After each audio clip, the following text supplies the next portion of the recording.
Hello hello सम्पूर्ण नेपाली जनहरूमा नमस्कार। म राजु घिमिरेको तर्फबाट सदाको झैँ आज पनि तपाईँहरू माझ केही कुरा लिएर आएको छु। पक्कै पनि टाइम दिनुहुन्छ भन्ने अपेक्षा पनि राखेको छु। यो मेरो लागि होइन क्या, सन्देश हजुरहरूको लागि हो। एउटा रियालिटी घटनाक्रमहरूमाथि हजुरहरूमा पुर्याउन चाहिरहेको छु। मैले कुनै आफ्नो चेहराका निम्ति आफ्नो प्रशंसाका लागि होइन क्या। तपाईँ हामी सबैजना एक अर्काले जानेको अनुभवको आधारमा एकअर्कामा विवेक प्रयोग गरियो भने मात्रै हाम्रो देशमा हामी नेपाली भएको, नेपाली भेष, नेपाली एउटा जनशक्तिको आधारमा हामी विकास गर्न सक्नेछौँ। किनभने मानिसहरू त म धेरै मानिसहरूसँग सङ्गत छ। मैले हरेक मानिसहरूको हर पाइला पाइला हर समयहरू मैले भेटेको छु। दुःखमा सुखमा हर समयहरूमा मानिसहरूको व्यवहार, मानिसहरूको कार्यशैलीको बारेमा मैले अनुभव गर्न पाएको छु। किनकि अत्याधिक दुःखबाट अत्याधिक मेहनतका साथ आएको मान्छे हो म। हेर्नुहोस्, म चाहिँ एउटा सुखमय परिवारबाट आज यो ठाउँमा उत्रिएको व्यक्ति होइन। म अत्यन्तै मेहनतका साथ मैले सुनाउँदै गर्दा मेरो जस्तो दुःख गरेर आउने सबै युवाहरू लगभग हुनुहुन्न क्या। तपाईँहरू कोही हुनुहुन्छ भने भन्नु होला है, कुन ढङ्गको मिहिनेत गर्नुभयो भन्ने कुरा सुनाउनु होला तपाईँहरूले कुरा। आफूलाई मैले आफ्नै प्रशंसाका साथ दुःख गरेर म ठुलो प्रगति गरेँ भन्न खोजे होइन। तर कोही साथीहरू भन्नुहुन्छ, एकजना व्यक्ति राजुले गर्दाखेरि हामी विदेश गइयो, हामी कहीँ गइयो, तर गाउँमा आइ नसक्नु छ। नेपालमा बसेर राजुले धेरै प्रगति गरे, तिमीहरू विदेश गएर के गरे भन्नुहुन्छ। हाम्रो त नामै पनि चाहिँ जहाँ गए पनि तिमी एउटा मान्छेको कारणले हामी खुसी रहन सकिनौ यार, के छ त तिमीमा भन्नुहुन्छ। कोही साथीहरू, धेरै साथीहरूले यस्तो पटक पटक सोध्नु भएको छ। उहाँहरूको लागि र अन्य सबै मान्छेहरूको लागि हामी कसरी अगाडि बढ्न सक्दछौँ भन्ने बारेमा म थोरै जानकारी गर्न चाहन्छु। पहिलो कुरा त हेर्नुहोस्, आफूसँग कन्सेप्ट भएन भने हामी केही पनि गर्न सक्दैनौँ। हेर्नुहोस्, अब अलिकति चाहिँ राम्रो स्टेपबाट अथवा परिवारको राम्रो साथ सपोर्टबाट पाएको भए त म धेरै राम्रो ठाउँमा धेरै अगाडि बढ्न सक्थेँ होला। तर म चाहिँ साह्रो मिहिनेतको साथ धेरै निन्द्रालाई बिर्सिएर मानिसहरूलाई डिस्टर्ब नहुने गरी रातारात गर्ने कामहरू कोठामा बसेर हुन्छ कि या चाहिँ खेतीमा लागेर हुन्छ कि लाइटको भरमा या चाहिँ लाइट नहुँदाखेरि जुनेली रातमा पनि काम गरेर केही जीविकोपार्जन गर्ने महसुस गर्न पाएको छु। प्रगति केही पनि होइन। हेर्नुहोस्, यो प्रगति भन्न सकिँदैन। मेरो मिहिनेतको आधारमा मसँग अथाह सम्पत्ति हुनुपर्ने हो, मसँग गाडी घोडा हुनुपर्ने हो, ठुल्ठुला प्रगतिहरू हुनुपर्ने हो।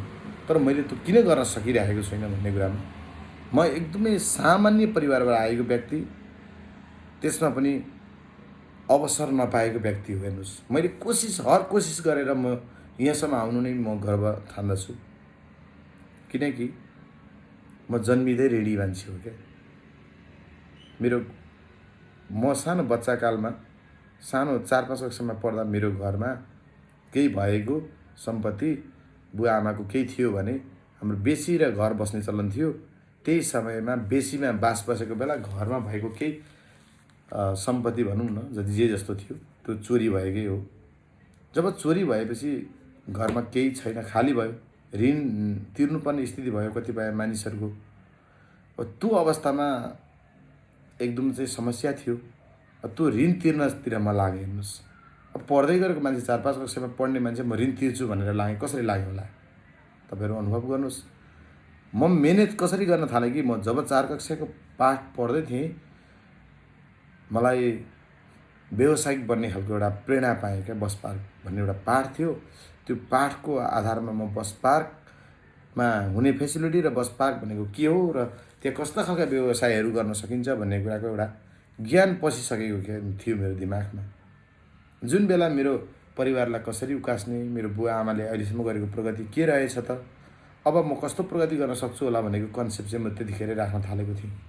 तर अत्यधिक कामको कारणले म गाउँघरमा किसानको परिवारमा जन्मेको कारणले अत्याधिक मिहिनेत र दुःख गर्दै आइयो। तबसम्म प्रगतिका बाटाहरू गर्ने समय त पुगेकै थिएन, मेरो उमेर पुगेको थिएन। आफूले सक्दो मिहिनेत त म सानै बच्चादेखि नै गर्थेँ। सानैमा मसँग चाहिँ प्रशस्त अनुभव भए जस्तो हुन्थ्यो कि कुनै कुरामा म रोकिन्न होला जस्तो लाग्थ्यो क्या। त्यही आधारमा म प्र्याक्टिकल बढाउँदै गएँ, काम गर्ने क्रममा अगाडि बढ्दै गएँ, जस अनुरूप आज सामान्य गुजारा चलाउन सकेको छु। तर मिहिनेत चाहिँ गर्नैपर्छ। हेर्नुहोस्, आजकल म देख्छु सबै परिवारमा फुर्सद भएपछि मोबाइलमै मात्रै व्यस्त, टिकटकमा आफ्नो हर दिनको चाहिँ आनन्दको, वाइफाईको, आफ्नो फेसनालिटीको चाहिँ प्रशंसा गरेको, आफूलाई बढी चाहिँ बाहिर चाहिँ आउटिङ हुन खोजेको देख्छु क्या। कम्तीमा उपलब्धिमूलक आउटिङ गर्नुहोस्, या तपाईँहरू ज्ञान छर्नुहोस्, या केही न केही चाहिँ उपलब्धि होस् क्या देशका लागि या परिवारको लागि या केही अर्को सुन्ने मान्छेहरूको लागि। त्यसको लागि तपाईँहरूलाई शस्त्र स्वीकार छु है। म आजसम्मको कमजोरी के हो त मेरो भन्नुहुन्छ भने, मसँग टाइमै नपुगेको कारणले जो जसैलाई माया प्रेरणा गर्न चाहिरहेको छु, केही कसैका बारेमा सुन्न बुझ्न र उहाँहरूलाई सम्मान गर्न चाहिरहेको छु, त्यो समय चाहिँ मेरो पुगिरहेको छैन। किनकि म बिजी रहन्छु। त्यसले गर्दा म फेसबुकमा, मेसेन्जरमा, युट्युबमा लगायत चाहिँ तपाईँको टिकटकमा भाइरल हुनुपर्छ भन्ने मेरो जानकारी होइन क्या। किनकि म पहिलो कुरा त म आफै स्टेप पार गर्नु छ नि त। म कसरी परिवार चलाउनुपर्छ भन्ने हो नि त मेरो कन्सेप्ट।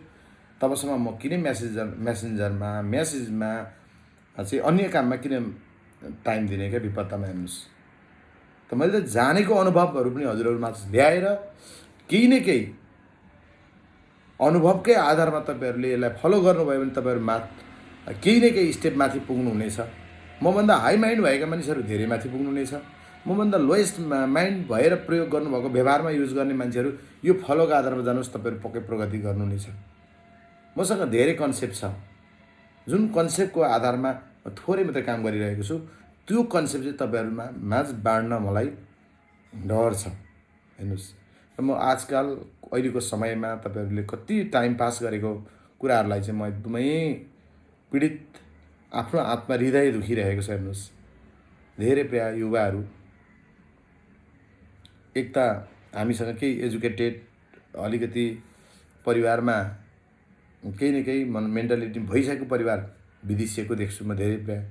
अनि यहाँ बस्ने युवाहरू पनि यसो हेर्छु, टाइम पासमा, क्यारममा, खेलबाडमा है, जुवा तासमा, अन्य टाइमहरूमा चाहिँ तपाईँहरू बढी अल्मलिनु भएको छ क्या। साथीहरू नरिसाइदिनु होला है, त्यस्तो गर्नु हुँदैन। हेर्नुहोस्, जीवनलाई केही न केही काममा व्यस्तता राख्नुपर्छ। हेर्नुहोस्, त्यो नै हो एउटा चाहिँ पुस्तान्तरको प्रगति। यो रिसाइकल भनिन्छ नि यसलाई चाहिँ। तपाईँको यो चाहिँ हामीमा प्रगति हुनैपर्छ क्या केही न केही। अब महिला दिदीबहिनीहरूमा पनि ठुलो कमजोरी छ क्या। आजकल पुरुष जातिहरूभन्दा महिला जातिहरूमा चाहिँ बढी फेसन प्रयोग गर्ने, फेसनालिटीमा हिँड्ने, अनि टिकटकलाई बढी भाइरल गर्ने। टिकटक जता हेरो है, मोबाइलमा बाटोमा ठोक्किने गरी फोटै मात्रै सेल्फी हानिरहेको, अनि चाहिँ तपाईँको आफूलाई चाहिँ धेरै राम्रो छु कि भन्ने ठान्ने, यस्तो यस्तो देखिन्छ क्या धेरै प्रायः। हस् है, नरिसाइदिनु होला है। सम्पूर्ण महिला भनेको मेरो चाहिँ एउटा राम्रो मान्छेहरू हो। महिलालाई म सम्मान गर्छु, तर हामी यसरी टाइम पास नगरौँ। हाम्रो भावी सन्ततिको लागि ठुलो असर पार्नेछ क्या यसले। हेर्नुहोस्, यो त भनिराख्नु त पर्दैन होला, तर तपाईँहरूले यो कुरा सिक्नु भएन भने आफ्नो सन्तानलाई लगायत आफ्नो देशलाई, हाम्रो नेपाललाई पूर्ण घाटा हुनेछ क्या। आज हामी देश बनेन, आज देश गलत बाटोमा छ भन्छौँ नि, हो कसको कारणले त? हाम्रै आफ्नै कारणले त हो नि। हामी नेतालाई मात्रै दोष दिएर पनि पुग्दैन। हेर्नुहोस्, हामी काम केही गर्दैनौँ भने चाहिँ सम्पूर्ण कुराहरू नेताले ल्याएर डङ्कीड्याङ घरमा चाहिँ रास थन्काइदिने पनि होइन। एक त नेताको कन्सेप्ट भनेको कसरी हुन्छ, कसरी सकिन्छ कुम्ल्याउने र भ्रष्टाचार गर्नेतिरको नियत देख्छु म। अनि हामी पनि लत्तो छोडेर घरको काम पनि गर्दैनौँ र बाहिर आयनका कुनै उपलब्धिका कामहरू पनि गर्न चाहन्नौँ। टाइम पासका भरमा हामी रहन्छौँ क्या। यसले हाम्रो जीवनलाई ठुलो विनाशकारी भूकम्प हो क्या। यो चाहिँ गर्नु हुँदैन क्या। हेर्नुहोस्, अन्डेडली गर्नु हुँदैन प्रभु। आखिर गरेर मरिँदैन क्या। गरेर मर्ने हो भने त म तपाईँको यतिखेर मेरो त 200वटा चाहिँ जन्म पाइसक्ने बेला भयो होला। हेर्नुहोस्, म धेरै पटक मरेको मान्छे, म जिउँदैछु। म धेरै पटक मरेँ क्या। कसरी मरेँ त? जिउँदै मरेको छु क्या। म हर मिहिनेतका आधारमा मरेको छु। हर टाइममा मैले खाना पनि नपाएर मिहिनेत गरेको छु क्या। हर टाइममा मैले पानी पियास लाग्दा पनि मैले तत्काल पानी पाएको छैन। मैले 2-4 वर्ष भयो होला सायद, 4-5 वर्ष होला मैले केही सुख सुविधाहरू आफूले अनुभव गरेको। तब म तिर्खा आत्माले पानी माग्दा पनि मैले पानी खाने समय पाइनँ। किन पाइनँ त भन्दा म टाइमलाई त्यति महत्त्व दिन्थेँ क्या। पानी नजिकै छैन भने म कुन ठाउँमा कुन साइडमा हुन्छु, पानी नै छैन छेउमा, म कसरी पानी खान्छु? त्यस्तो मिहिनेत गरेर आएको मानिस हो हेर्नुहोस्। म सम्झिन्छु मेरो बुवा आमाले दैनिकी छोराछोरीको लागि र आफ्नो पेट पाल्नका लागि खेती किसान गर्दै गर्दा अब चाहिँ खेतमा काम गर्न जानु छ, छोराछोरी हेर्ने मान्छे घरमा कोही छैन। तब आफूसँगै खेतमा लानु हुँदो रहेछ। म त्यो कुराहरू मेरो बुवा आमा जिउँदै हुँदै त यो कुराहरू तपाईँले सुन्न सक्नुहुन्छ। म नम्बर दिन्छु बुवा मम्मीको, होइन, बुझ्नु होला यो हो होइन भन्ने कुरामा मैले रियालिटी कुरा गर्दैछु।